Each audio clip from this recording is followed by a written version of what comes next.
Dragons. You know them, I know them, we all know them. And if you don't, well then, shame on you, but let me describe. A dragon, in various forms of mythology, is often described as a large reptilian mythical creature that usually have these two features: massive skin-like wings that enable flight, and the ability to blast a huge stream of fire right out of their mouth, more or less breathing fire. And in this countdown, I'm going to be talking about 10 of my absolute favorite dragons. Not the strongest, not the most badass, just my personal favorite. Now, it's time for this list to begin, for I am already getting quite fired up.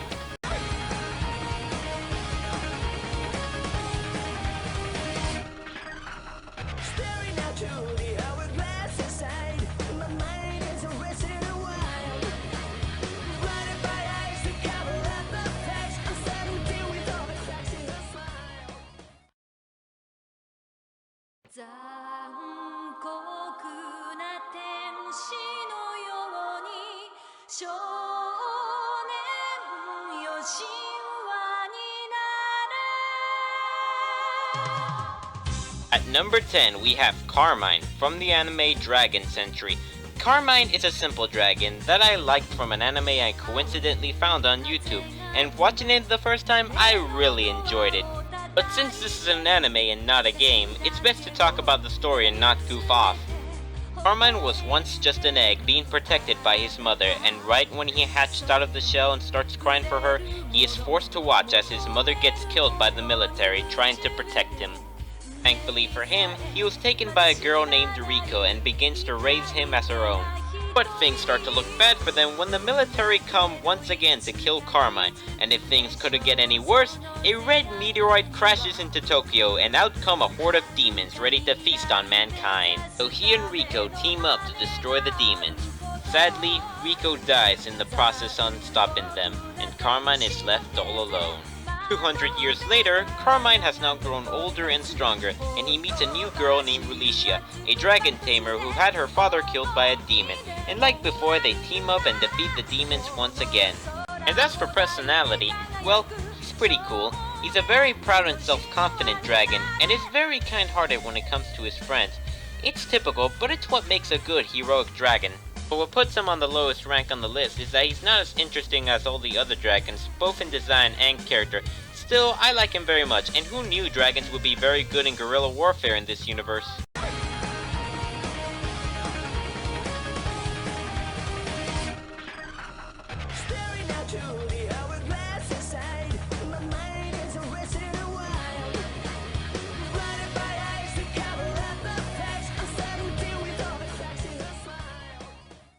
Now, our ninth dragon that we're going to be talking about is from Skyrim, and surprise surprise, it's not Alduin.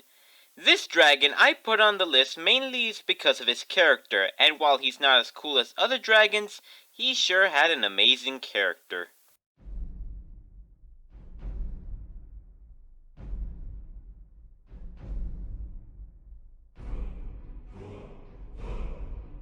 I'm sure some Alduin fans are gonna get a bit mad to see that he isn't on the list, but when you get down to it, Paarthur Axe is actually a very interesting character. He's the leader of the Greybeards, those wise old people that teach you Fusro Da, and he lives on top of a mountain known as the Throat of the World. Awesome. I have to admit he's not as cool as other dragons like Alduin and Deathwing, but it's his character and story on why I favored this dragon for. Paarthur Axe is the second born of Akatosh, the dragon god of time, with Alduin being the first, meaning he and Alduin are practically brothers, and his name is dragon language for ambition, overlord, and cruelty, which is fitting for he has done cruel things in his past life. See, Paarthur Axe was once a lieutenant of Alduin who fought during the Dragon War, a bloody, terrible war in which he committed the cruelest and most unforgivable atrocities. It was only when the goddess Kind tasked him on assisting the humans, and perhaps after being tasked, he pitied mankind, and then betrayed Alduin and changed his ways through meditation. Paarthur Axe would then teach the way of the voice to mankind, and thus humanity was able to defeat Alduin. So yeah, if it weren't for him, all of humanity would have been killed by Alduin. This is why I deny the mission in which you are tasked by the Blades to kill Paarthur Axe. As a matter of fact, Paarthur Axe is my favorite character in Skyrim. He's just that of an amazing character, especially on what he said is better, to be born good always or to overcome your evil through great effort. I mean, come on! He is voiced by Charles Martinet, the same guy who voiced freaking Mario! And after watching this video, do you really insist on killing Paarthur Axe?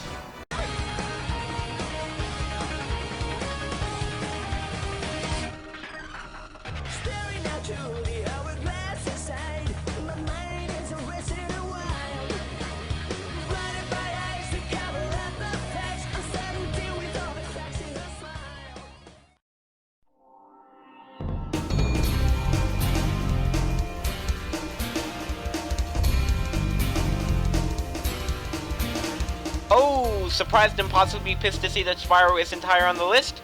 Well, sorry, but as previously mentioned in my top 12 games that I played in 2013, which you should watch by the way if you haven't, I never grew up with Spyro, and my first experiences is indeed in fact with Skylanders, but that doesn't mean I don't like Spyro. Far from it.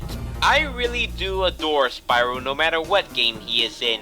I don't even mind his new redesign unlike most fans. Dare I say, I think it looks cooler than his older design, though I do think he needs a longer, larger muzzle.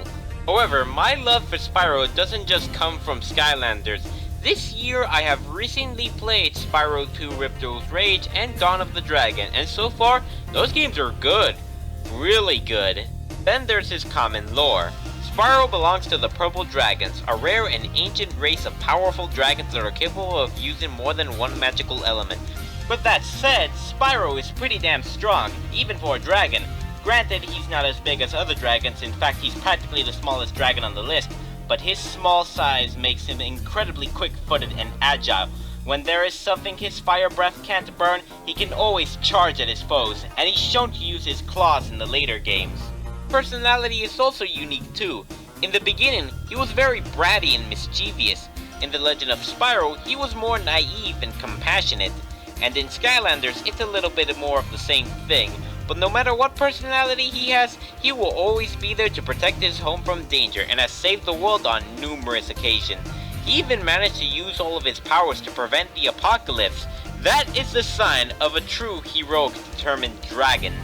Yeah, he may not be as popular as he once was, but no matter what incarnation he is, I still see the iconic, lovable purple dragon mascot that many gamers adore. And if you're patient and hopeful enough, he might just get the proper reboot that the fans have always wanted.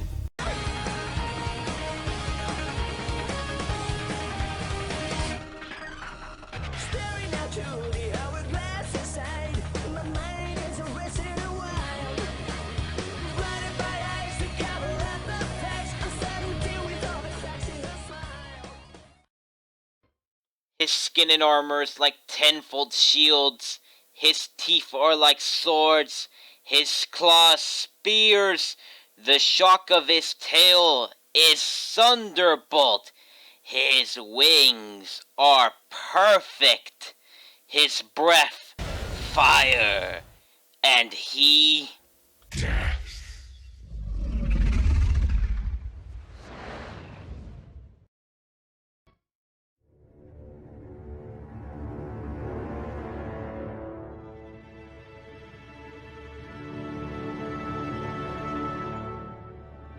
Oh boy! Ladies and gentlemen, I bring to you the chiefest and greatest of calamities, the last great fire drake of the Third Age, Smaug! Or is it Smaug? Whatever. The point is that he's the most iconic dragon in Middle-earth. He's large and imposing, has a threatening and awesome voice, had a hilarious review with Stephen Colbert, hell yeah. Smaug's a dragon with a huge lust for gold. He is centuries old and had destroyed Erebor and took the dwarven throne for himself, ruling it over with an iron fist in the process. Personally, I just think that Smaug is a very interesting and devilish character, and pure evil he is. Let's just say, I never read the original Hobbit book, so when I first saw Smaug attacking Erebor, as awesome as it is, I didn't know what to expect of him. I didn't even know he can talk, so frankly I thought he was gonna be more of a feral beast instead of an intelligent evil creature. But boy was I wrong, and boy was his personality done right. If a dragon were to talk and you were to get scared by its talking, this is what it would sound like. Come on, that voice is just so awesome. I defy you if you weren't intimidating at least a little when you first heard his voice. I know I was. In the end, Smaug's the very definition on how an evil dragon should be. He's insane, incredibly cunning, and even willing to make Bilbo Baggins suffer by forcing him to watch as he burns Lake Town to the ground. Jeez. So why isn't he higher on the list? Well, it's a mixed bag of many reasons. Personally, I don't think he's cooler than the other dragons, nor did I think he did cooler things or something. I don't know. Yes, I can be picky. Nevertheless, I still do like Smaug, and even after death, he will still be remembered as the iconic fire drake of the Third Age.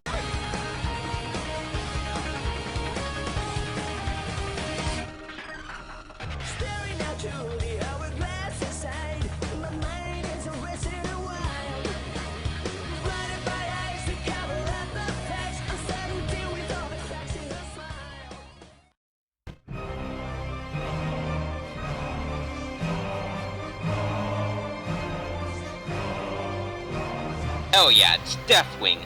Now we're really getting the list going. By now, everyone should know at least one bit about Deathwing. When people think of a dragon from WoW, they think of Deathwing, and he has been #1 on several countdowns that have to do with dragons. He's that popular. And yet, he's not #1 on my list. Well, too bad. I haven't played World of Warcraft for a long time, and I have my reasons. But before I tell you those reasons, let's get to the good stuff. First of all, his design is freaking intimidating. At first glance, you can see why he's so popular. Just look what he has to show. Fiery yellow eyes, lava oozing skin, giant razor sharp claws, big ass flaming wings, and that kick-ass adamantium armor. And let me tell you, that armor isn't for decoration either. He practically needs it a lot to stay alive. Since his body is always melting and burning, that armor is the only thing that keeps him together. Second, he is one tough cookie of a dragon, having laid waste to Azeroth for time and time again, and even the dragon aspects have trouble fighting him.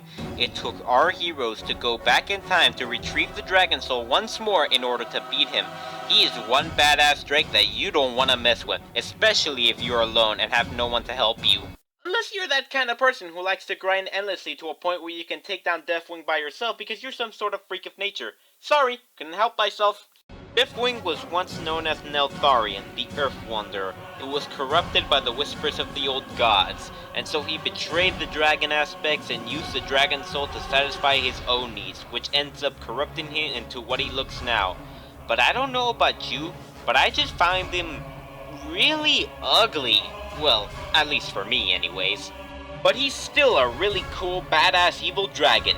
He's strong, intimidating, fearsome, and he's just such an iconic dragon in video games. However, there is still another dragon on the list much like Deathwing, and this dragon was able to destroy his own world within minutes.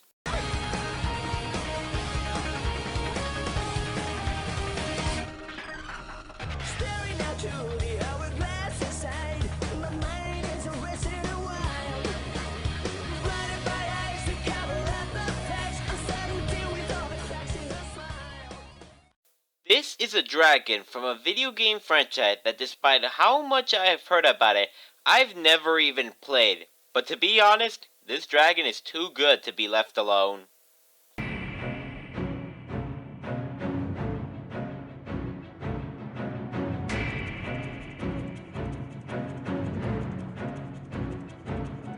I like to be honest with you, I have never even played Final Fantasy, but seriously, Bahamut, more properly pronounced as Bahamut, is one of the most badass dragons I have ever seen. Bahamut has made it his way to appear in almost every Final Fantasy game, and has made his way outside Final Fantasy into other forms of media. He has come in a variety of many different shapes, sizes, and interpretations as the Final Fantasy series evolves. Some are cooler and some are weirder, but no matter what design he has, he still looks completely awesome. I'd certainly piss my pants if I saw him in real life. Speaking of designs, this guy's strength is freaking insane. Hell, he's pretty much the strongest dragon on the list. Now, I don't know where he will be in the top 1 million most powerful dragons, but he can sure as hell bring Mega Rayquaza out for steak dinner. Bahamut has often been referred to as the king of all summons, which is a name it 100% deserves. This guy has no problem with taking you down with no fuss, whether slashing you with his claws or using his all-powerful Mega Flare, which is considered to be the most powerful move in Final Fantasy. Oh, and remember when I said that he has multiple interpretations? Yeah, that's a thing to be mentioned too. Bahamut has had many different interpretations, but his main concept is this. In several Final Fantasy games and in Shingeki no Bahamut, Bahamut has often been conceived as an all-powerful entity of pure destruction, capable of destroying a world within minutes. Not even Deathwing can destroy the world that fast. Seriously, Bahamut is so goddamn powerful that it took all of heaven and hell to barely even subdue him. I think I gushed quite enough on why Bahamut is so badass, but to be perfectly blunt, you simply don't fuck with this dragon.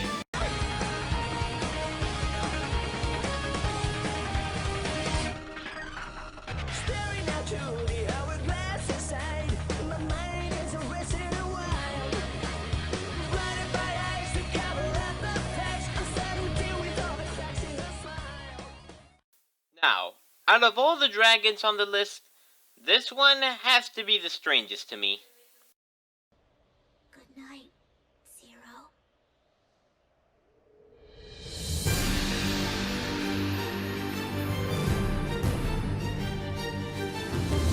Ladies and gentlemen, Mikhail from the Drakengard series, a video game franchise about dragons, gods, and giant demonic babies. You probably still don't know this dragon, so let's get to his story, shall we? Mikhail was once a dragon named Michael, the most powerful dragon in the world, who partners up with a girl named Zero to kill all the intoners and save the world, even if it means killing anyone that gets in their way.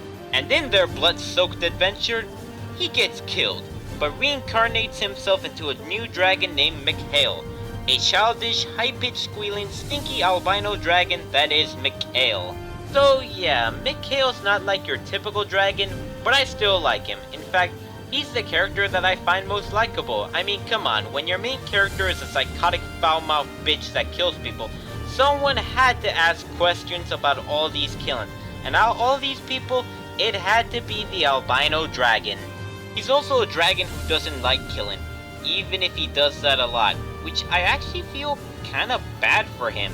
He doesn't want to kill, just wants to ask questions on why he's doing all of this, but being part of a race that eats villagers and burns down entire cities, he's forever bounded in chains for who he is, and that is kinda sad to me. But don't underestimate him, for despite his childlike demeanor, He's actually pretty damn powerful, for he is capable of holding his ground against several super powerful entities. It's no wonder why he's the incarnation of the world's most powerful dragon. He could possibly be the strongest character in the game. And don't get me started on those extra amounts of story content that you can find in this universe. Plus, his design is really cool, with the strange horns and red eyes, and by the end of the game, he actually manages to save the world, and lived on until old age. And just in case you were wondering why I didn't put Angelus and or Legna on the list instead of Mikhail, well, I don't know if he is too, so I haven't played Drakengard 1 or 2, but they're still good characters. So in the end, Mikhail may not be the most aggressive, fearsome, and most sanitary of dragons, but for what he is a pretty nice guy, always being kind and loyal to his friends and allies, and always being helpful to Zero no matter what. Even if Zero will never do the same for him. Seems like 4's got a leg up on you in the local popularity ratings. Zero's do lots of good things. Such as? Lady 4 really gonna be able to Such stop that as, dragon? What's your tongue? Don't you dare question our well, exotic she's violent and kinda mean. You call those good points? Well, I mean, Hey, I can hear you, you know.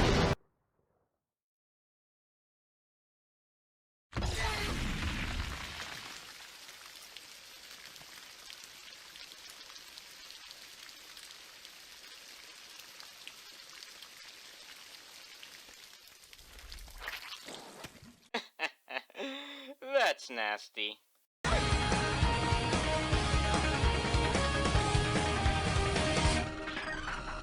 Staring out through the hourglass inside, my mind is arrested in a while. Blinded by eyes that cover up the facts, I'm starting to deal with all the cracks in her smile.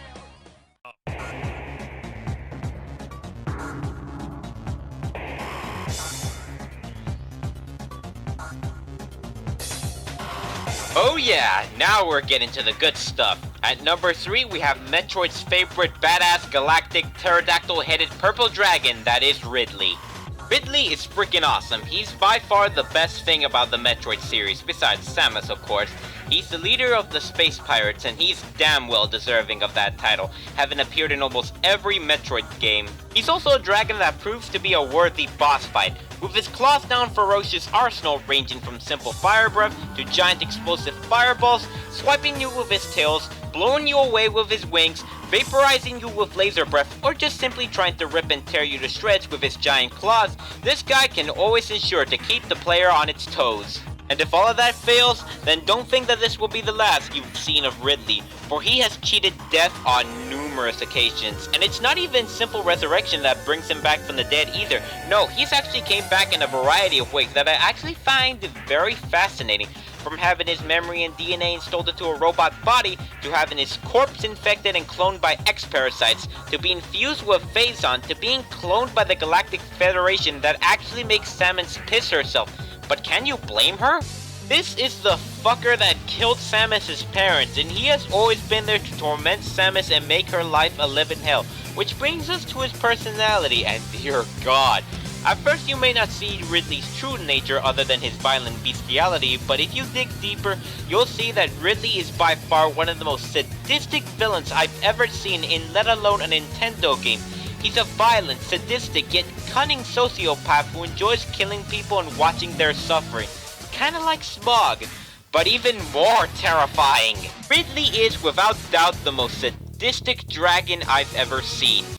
Finally, let's get to one big thing that's been going on the Ridley fandom. Yes, I was one of those people who wanted Ridley playable, but first, hear me out. Ever since Smash Bros. 4 was announced, I have always wanted Ridley to be playable, like many others. I thought his complex design and violent behavior would make him an interesting character for Smash, and throughout development, I was very confident and hopeful that he would be in the game, and no one was gonna change my opinion otherwise. Then I saw 50 Fat Extravaganza, and then I felt very sad inside. But would you believe me that I still haven't given up hope? Again, hear me out. Yes, Sakurai has stated his reason on why he isn't gonna be playable, at least for him. But that's just his doubt and opinion. There was once a show that told me that if you're confident and hopeful enough, no matter what people spew at your face, saying that it can't be done, the impossible can be possible. Plus, if you want a legitimate reason on why Ridley could be playable, check out Callum Dory's video. I highly recommend it. At the end of it all, I think Ridley's come into Smash is a simple cycle of evolution. He was shown in the opening cinematic for Melee, he becomes a boss in Brawl, and finally becomes a boss that assists you in 4. Someday, Ridley will become playable, the debate will end, and we will all be happy.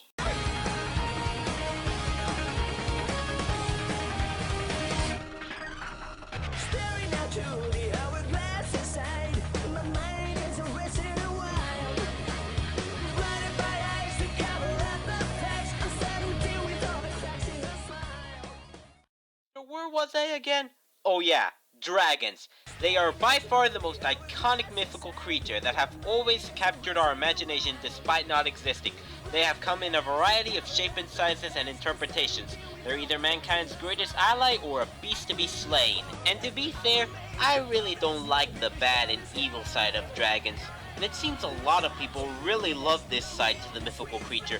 Yes, I can see the epicness of trying to slay a giant reptilian mythical beast while staring death right at the face in all of its badassery, but I, on the other hand, prefer the more kind and gentle side to these guys, particularly those who fight alongside dragons. This side I really love and prefer. I think it makes these creatures a lot more interesting, other than just being the mindless monster to whom you're supposed to kill. The result is a powerful bond between man and dragon. I mean, teaming up with a giant fire-breathing reptile and being your best friend and companion? How badass is that? With that said in mind, I'm going to be introducing you to the best example to this dragon-man bond. Ladies and gentlemen, Toothless from How to Train Your Dragon. He's not a hero. He is a captive who allows himself to be ridden by filthy children. Toothless? More like ballless. Whatever, Smaug. I don't care for any of your complaints.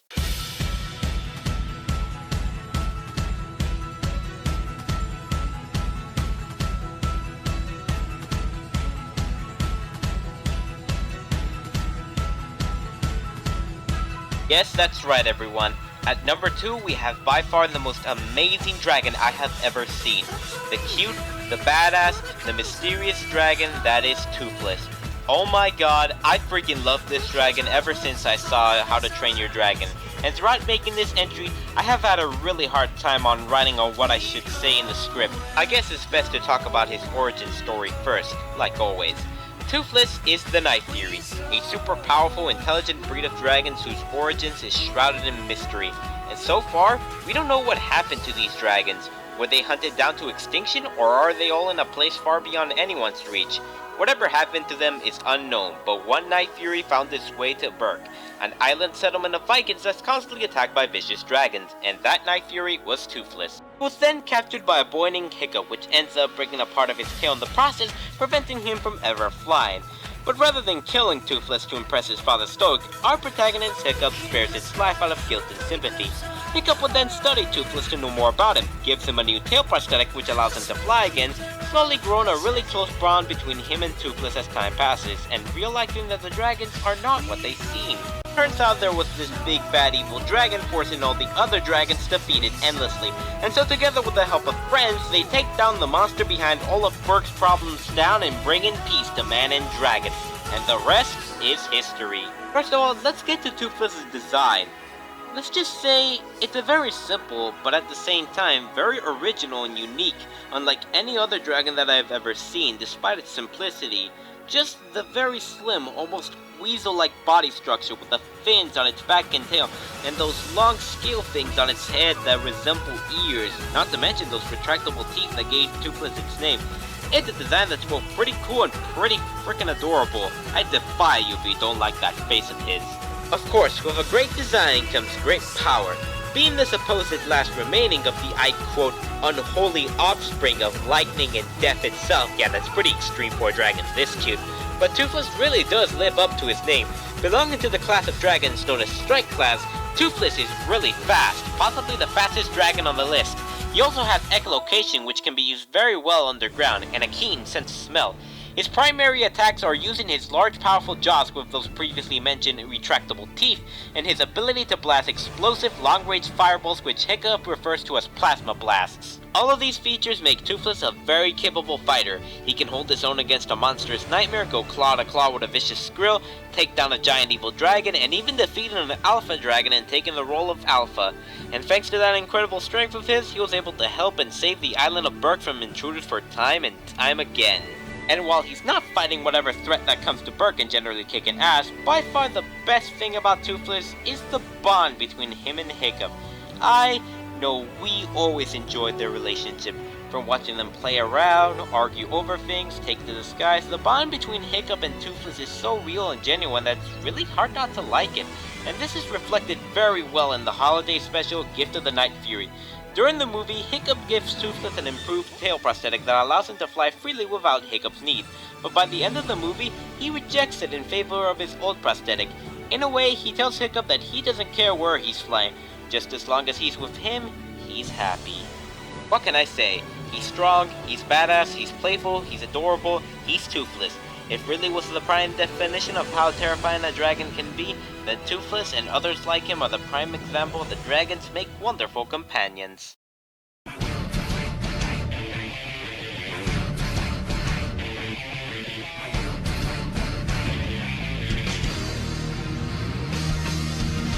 Alright, we're almost at number 1. You all know what that means. It's time for some good old honorable mentions. First we have the blue dragon from Panzer Dragoon. I kinda like this dragon. His design is pretty cool and original, but I never played Panzer Dragoon. But I did saw the animated movie, which gave him more of a personality, though never completely explored. But that's it in terms of what I like about him, though I certainly like him more than the main character of the movie. Magma Dragoon from Mega Man X4. Cool Street Fighter robot dragon, but I never played Mega Man X4. Oh, and he got his ass handed by the Street Fighters cast in the Sonic comic book series. Sucks, doesn't it? Drogon from Game of Thrones. Yes, I've seen Game of Thrones, but I've only seen all of the 5th season. But I do know everything of all the other seasons thanks to Fine Brothers, so it's all good. With a fantasy series like Game of Thrones, it's obvious that dragons were gonna arrive at the scene some point, and Drogon fit the bill just fine. He's Daenerys' main Drake, and for good reasons, for he is the dragon most loyal to her and has saved her life once or twice. The only problem is that the show doesn't go that in-depth to his personality and motivation, and he doesn't do anything cool or badass with the exception of the 5th season. I guess it's too early to talk about him now, but I'll be excited to see what he'll be up to in the next season of Game of Thrones. Lilac from Freedom Planet. Sorry Lilac, I like you, but I don't think you're dragon enough for me. You see, the problem with Lilac is that she hardly looks like a dragon. I didn't even knew she was a dragon until I saw some Call Me Johnny's review of Freedom Planet, and I was like, wait, she's a dragon? Oh, she has horns. In the end, when I think of a dragon, I think of a large winged fire-breathing reptile, not something out of Sonic the Hedgehog. King Ghidorah from the Godzilla franchise. This guy is Godzilla's arch nemesis, and like Ridley is well deserving of his title, being one of many of the toughest opponents Godzilla ever had to face. But I don't find him as cool as all the other dragons, and at times he just looks very ugly. Orochi from Okami. Again, a dragon with an interesting evil lore, but it's just not as cool as all the other dragons on the list. And 8 heads as opposed to 3 heads doesn't make things any better. Also, as far as I'm aware, no one in the game has ever referred to Orochi as a dragon, but a serpent instead. A certain dragon from Monster Hunter 3 Ultimate. I did wanted to put a dragon from Monster Hunter 3, despite not being a fan of dragon slaying, and there were several cool dragons that I could have put on the list. Rathalos, Lagiacrus, Dire Morales, Zedeus, the Elatrion. Hell, I could have even put in the Gore Magala if I had Monster Hunter 4 Ultimate. The only problem is that, hate to say it, I have never been in a mood to play Monster Hunter 3 Ultimate. I start playing the game for the first time, then I got my ass handed by a bear monster, I stop playing the game, then I'm like, okay, I'm gonna play it this time, and then I forget. I guess Quarter Guy said it best, this game isn't for everyone. Growlmon or Xvmon for the Digimon franchise. I also wanted to put a dragon from Digimon, and it could have been either Growlmon or Xvmon, and those guys are pretty cool looking and have pretty enjoyable personalities. But I had a hard time deciding on which one. I didn't put them on the list in the end, and the main reason why is because, well, it's too late to put any of these dragons on the list. I've already made up my mind and I'm not gonna change it. I have no regrets. Finally, we have Angelus from Drakengard 1 and 2. This dragon was so close to making it on the list, but unfortunately, like I said, I never played the original Drakengard because I don't own a PS2. And the only reason why Bahamut is on the list despite me not playing Final Fantasy is because 1, he's so goddamn badass, and 2, this is my channel and my logic. But I promise you that I'll only cheat once on my list. I really do love Angelus a lot, almost as much as Mikhail, and she ain't some childish sounding albino dragon either like Mikhail. I also love what happens to her near the end of Drakengard 2. It's so sad and emotional. My only other drawback with Angelus is that her design is really weird, even weirder than Mikhail for a dragon that looks like a wyvern, with the tiny eyes, the almost crooked slender looking body, the fat tail, the feet that resemble human hands, the strange curvy face, and those odd shaped fat horns. But I will always love Angelus, if only I had a PS2 to play the original Drakengard. And now, let's recap. Number 10, Carmen. Number 9, Paarthur Axe. Number 8, Spyro. Number 7, Smaug. Number 6, Deathwing. Number 5, Bahamut. Number 4, Mikhail. Number 3, Ridley. And number 2, Toothless.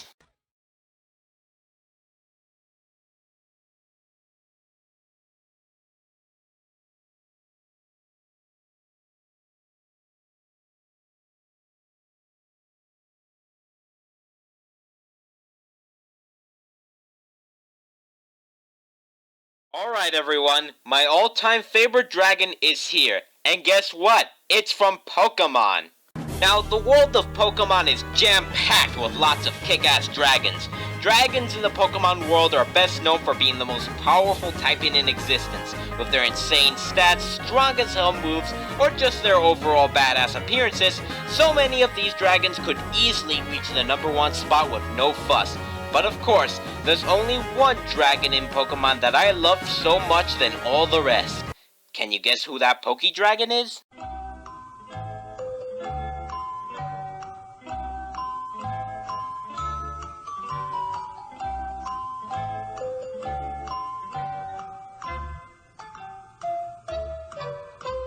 Nope, it's not any of these dragons that you've seen. This dragon combines sheer creativity, brute strength and agility, mysteriousness and adorableness all into one badass Drake. Ladies and gentlemen, dragons of any kind, I bring to you...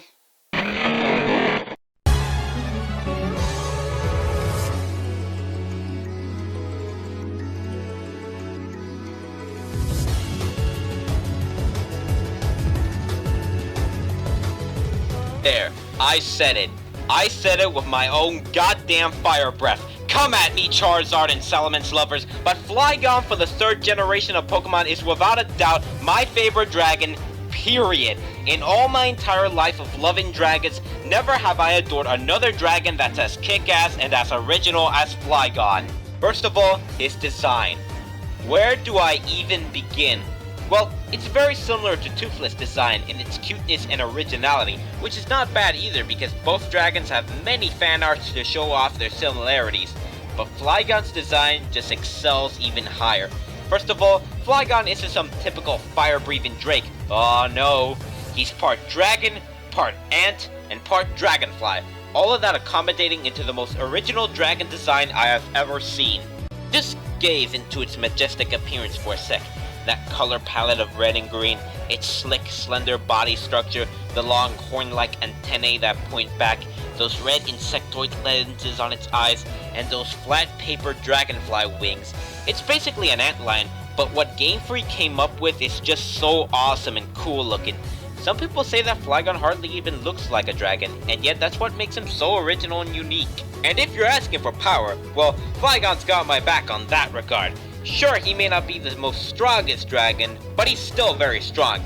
Like any other dragon type, Flygon has exceptionally well attack stat. His base attack and speed stats start off as 100, and that attack stat of his can get as high as 364. Flygon can also learn a lot of kick-ass moves such as Fire Punch, Earthquake, Dragon Pulse, Dragon Claw, Outrage, just to name a few. And if all of that makes for a dragon that can hold his ground against a retarded salamander and an evil cloned mutant legendary, then that's the dragon that's worthy enough to fight on my side. Another thing that I really love about Flygon is his lore and overall personality. In several Pokedex entries, Flygon is described to roam the desert of Hoenn as the mysterious elemental spirit of the desert that can produce a beautiful singing sound within a sandstorm by flapping its mighty wings. Not only is Flygon a very majestic and mysterious Pokemon, but he also has a very honorable and heroic nature to him. In the movie Jirachi Wishmaker, Ash and company are bringing Jirachi back to his home named Farina, but they are then captured by Butler, who takes away Jirachi again in the hopes of making his own Groudon. Then, a wild Flygon who lived in Farina frees Ash and his friends and helps Ash save Jirachi and defeat the fake Groudon. And that was a wild Flygon, not even Ash's Pokemon. It may not seem like much, but if you just pay attention with interest, it just goes to show how a Pokemon is willing to go out of its way to help others in need. Also, Jirachi Wishmaker was an incredibly nostalgic movie that I used to watch as a child. So when I first saw a Flygon, I grew in love with it slowly. So as you can already tell, I have a very nostalgic connection towards Flygon. In the end, he's just my kind of dragon. He's not the dragon who bonded with Hiccup, he's not the dragon who bonded with Zero, he's the dragon who bonded with me. Flygon has always been a very useful Pokemon to me, who has helped me in my journeys throughout Hoenn and Unova, and I have always adored his cool looking and original design. I mean, honestly, what can I say? I can't help it, he's just so cool looking and cute. But here's the kicker. Despite everything I've said, Flygon seems to be an extremely underrated Pokemon and dragon. He barely appears in the Pokemon anime, and when he does, he hardly has a major role in the episode he appears, other than the Pokemon movie. The fanbase is not that different. A lot of people just seem to prefer another dragon type than Flygon, and even if he was on an average Pokemon list, he will not be placed higher than the average Salamence or Charizard. And you know what's the worst part? He's the only third generation dragon type that hasn't received a Mega Evolution. That is sad. Oh well, in the end, Flygon will always be my favorite dragon, and no one is gonna change my opinion on that. To me, he's everything a dragon should be. A badass, larger than average reptilian mythical creature with a lot of strength, honor, and heroism, willing to fight by my side till the end. Some people love the cruel and vicious beast that they are so eager to fight to the death with. But I, on the other hand, prefer the dragon. The dragon whom I can call a friend. I'm the new guy in red, and here be dragons! Blah, blah, blah.